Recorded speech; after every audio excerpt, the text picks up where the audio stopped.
வணக்கம். போன வீடியோல மூக்குல இருந்து ரத்தம் வர்றதுக்கான ஒரு சில காரணங்கள் நான் சொல்லி தந்திருந்தேன். இதுல அதோட கண்டினியூஷன் நம்ம பார்க்க போறோம். மூக்குல இருந்து ரத்தம் வர்றதுக்கான ஃபர்ஸ்ட் காரணம் என்னன்னு பாத்தீங்கன்னா, நீங்க யாரு கூடயாவது சண்டை போடுறீங்க, உங்க மூக்குல அடிச்சிட்டாங்கன்னா அதனால ஏற்படக்கூடிய பாதிப்பு மூக்கு தண்டுலயோ மூக்கு எலும்புலயோ அடிபட்டு அதனால கூட உங்களுக்கு ரத்தம் வரலாம். ரெண்டாவது, உங்களை அறியாம நீங்க கீழே விழுகிறதுனால மூக்கு எலும்பு அடிபட்டு அதனால கூட பிராக்சர் ஆகி கூட உங்களோட மூக்குல இருந்து ரத்தம் வரலாம். மூணாவது, உங்க உடம்புல ரத்த சம்பந்தப்பட்ட ஏதாவது ஒரு பிளட் டிசார்டர் இருந்துச்சுன்னா அதனால கூட உங்க மூக்குல இருந்து ரத்தம் வரலாங்க.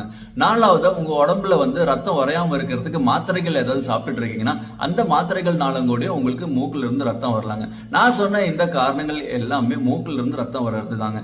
அப்படி உங்களுக்கு மூக்குல இருந்து ரத்தம் வருது என்ன காரணம்ங்கிறது தெரிஞ்சுக்கணும்னு நினைச்சீங்க, உங்க பக்கத்துல இருக்கக்கூடிய டாக்டரை பார்த்து தெரிஞ்சுக்கோங்க. நான் சொன்ன இந்த இன்ஃபர்மேஷனும் தெரிஞ்சு வச்சுக்கோங்க.